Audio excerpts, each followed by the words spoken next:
Komisi Pemilihan Umum Kabupaten Gianyar menggelar debat terbuka pertama antar pasangan calon Bupati dan Wakil Bupati Gianyar pada Sabtu tanggal 9 November tahun 2024 malam di Sanur, Denpasar.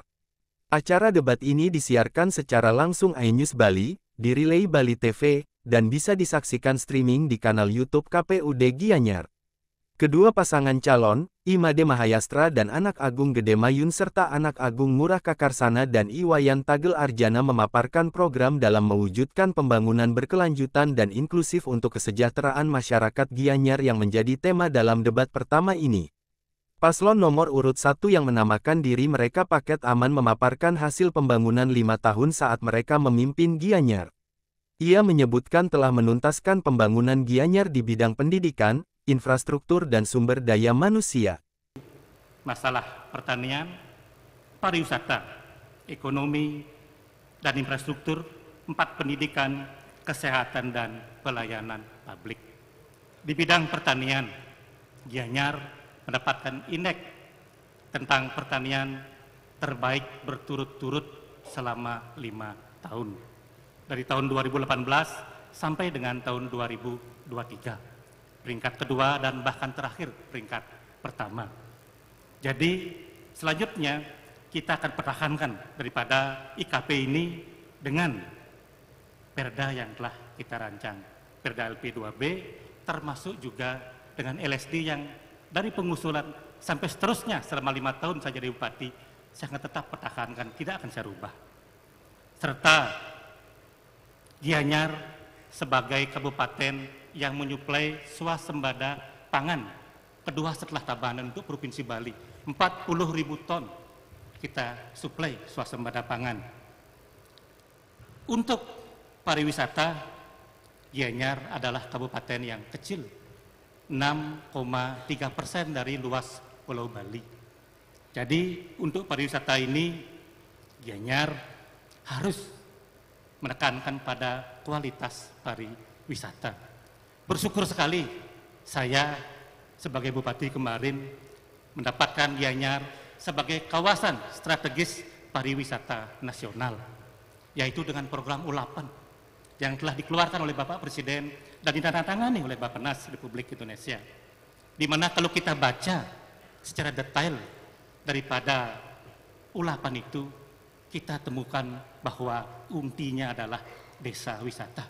Itu cita-cita saya dari dulu, di mana Gianyar harus menjadi tuan rumahnya sendiri untuk pariwisata di Kabupaten Gianyar.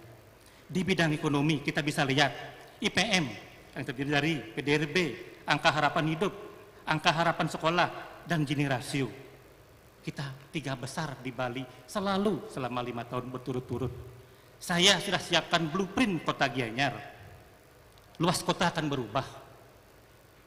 Dari Buruan sampai Petulan Bangli, ke utara sampai Babakan, yang di dalam kota itu sendiri akan ada pusat pemerintahan kota Gianyar, ada hutan kota Gianyar, ada GOR yang berkapasitas 7.000 sampai 10.000, dan ada juga Arda Chandra untuk para seniman kita di Kabupaten Gianyar.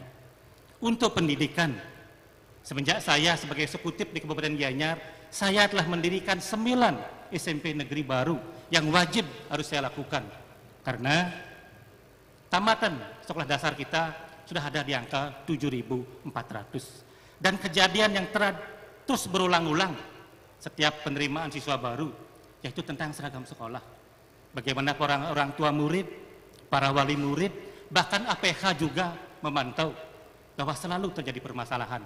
Saya yakinkan pada hari ini, di tahun 2025 sudah clear dan tidak ada lagi, karena kita akan anggarkan seragam untuk anak-anak sekolah dasar dan anak-anak sekolah SMP. Di bidang kesehatan paling simpel, cukup bawa KTP, cukup bawa KK, saudara masyarakat sekabupaten Gianyar akan dilayani gratis. Berobat di puskesmas, berobat di rumah sakit, kita 2 punya rumah sakit. Kalau tidak cukup, kita akan langsung rujuk ke Sanglah, kita rujuk ke Indra, kita rujuk ke Dharmayatnya, atau ke Rumah Sakit Jiwa Bangli yang ada kerjasama dengan pemerintah Kabupaten Gianyar. Dan juga dengan BK, bantuan kesehatan Gianyar, kita melakukan efisiensi. Karena Gianyar tidak menguasaikan peserta yang masih sehat. Jadi dari situ kita dapat efisiensi 67 miliar.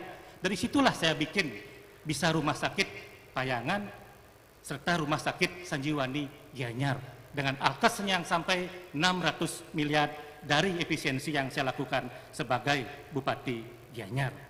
Sementara di pelayanan publik, saya membaca bukunya Woodrow Wilson dari Amerika Serikat yang dikenal sebagai Bapak Administrasi Publik yang mengatakan bahwa pelayanan publik harus efisien, harus terorganisir dengan baik, dan harus melayani. Dan kita sudah ada di tahapan digitalisasi 35 layanan. Walaupun sekarang gedungnya baru, yang saya sebut dengan mall pelayanan publik, namun saat gedung itu belum ada pun, saya sudah sampaikan kepada aparatur Kabupaten Gianyar, layanilah mereka. Kantor bukan salah satu alasan kita melayani. Sementara itu, paslon nomor 2 bertekad kuat membawa Kabupaten Gianyar ke arah kemajuan yang lebih nyata, terukur, dan merata untuk membawa kesejahteraan masyarakat. Mereka bersama komponen masyarakat di Kabupaten Gianyar telah melihat, menyimak dan merasakan secara mendalam bahwa masih banyak persoalan baik berupa kendala, hambatan, tantangan bahkan carut-marut sosial budaya yang mendera segala aspek pembangunan Gianyar.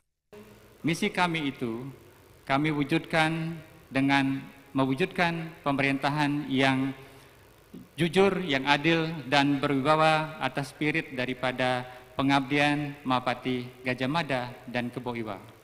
8 visi kami itu kami tuangkan dalam misi pertama, mewujudkan pemerintahan yang bersih dan berwibawa. Berapapun kekayaan ataupun modal yang dimiliki oleh Kabupaten Gianyar untuk membangun Gianyar, kalau pemimpinnya tidak memiliki rasa kejujuran, pengabdian, dan juga dedikasi dan tanggung jawab untuk melaksanakan pemerintahan yang adil dan juga merata di seluruh Kabupaten Gianyar, niscaya jalannya pemerintahan Kabupaten Gianyar tidak akan dapat terlaksana dengan baik. Yang kedua adalah membangun ekonomi yang berbasis lokal. Kita ketahui Kabupaten Gianyar memiliki banyak sekali potensi, baik itu di bidang UMKM dan juga pariwisata yang patut kita perhatikan ke depannya untuk kita jadikan sumber pendapatan dan juga penghasilan baik bagi masyarakat Gianyar dan juga Kabupaten Gianyar. Dan kita ketahui bahwa Kabupaten Gianyar mendapatkan PAD terbesar daripada sektor pariwisata. Tidaklah salah kalau kita betul-betul memperhatikan pariwisata sebagai hal utama yang perlu kita ulurkan segala kemampuan kita sebagai pemimpin Kabupaten Gianyar untuk tetap menjaga pariwisata tetap mempunyai citra yang baik di Kabupaten Gianyar. Yang ketiga adalah pelestarian seni dan budaya. Kita ketahui Kabupaten Gianyar adalah kota seni, kabupaten seni. Sudah barang tentu pelaku seni kita di Kabupaten Gianyar harus kita perhatikan dengan baik, sehingga mereka akan tetap bersemangat dalam pelestarian dan juga ketahanan seni kita yang menjadi dasar pariwisata kita di Gianyar tetap akan dapat kita wariskan kepada generasi berikutnya. Yang keempat adalah mewujudkan Gianyar yang bersih dan hijau. Kita ketahui pula banyak sekali objek-objek pariwisata yang ada di Kabupaten Gianyar yang patut kita perhatikan, baik itu kebersihan dan fasilitasnya, sehingga kenyamanan pariwisata yang datang ke objek pariwisata kita akan dapat menikmati, merasakan daripada kenyamanan dan keamanan pariwisata kita. Tetap kita akan jaga dan kita berikan penataan terhadap taman dan juga lingkungannya sehingga tetap menjadi kesan yang baik untuk pariwisata ke depannya. Yang kelima adalah membangun infrastruktur dan pelayanan publik yang modern dan efisien.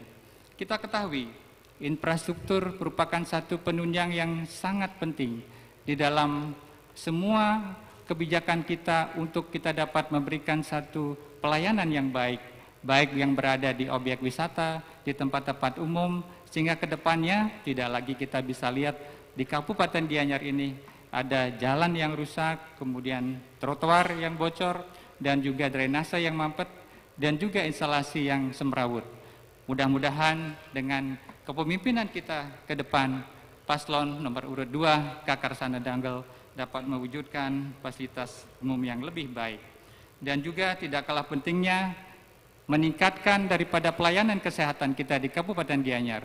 Kita ketahui masyarakat kita masih yang banyak di bawah garis kemiskinan.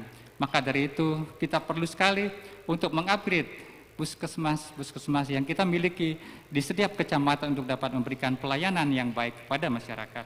Dan juga terhadap pendidikan, tentu generasi muda kita adalah harapan kita untuk meneruskan dan juga membawa Indonesia emas dan juga Gianyar ke depannya di 2045.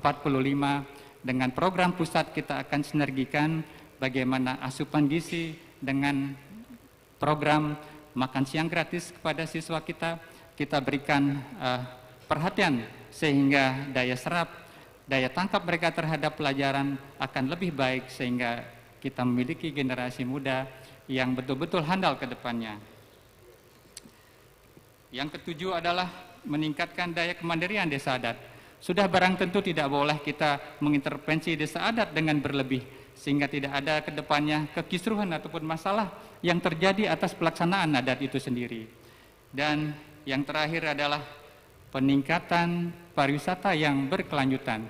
Mungkin Paslon 1 yang sudah melakukan banyak hal di pariwisata, tentu juga akan kita rawat, kita lanjutkan apa yang sudah beliau bangun untuk tetap bisa kita pergunakan dengan baik. Fasilitas tersebut akan kita berdayakan, akan kita carikan solusi untuk tepat berfungsi dan juga bermanfaat untuk masyarakat kita.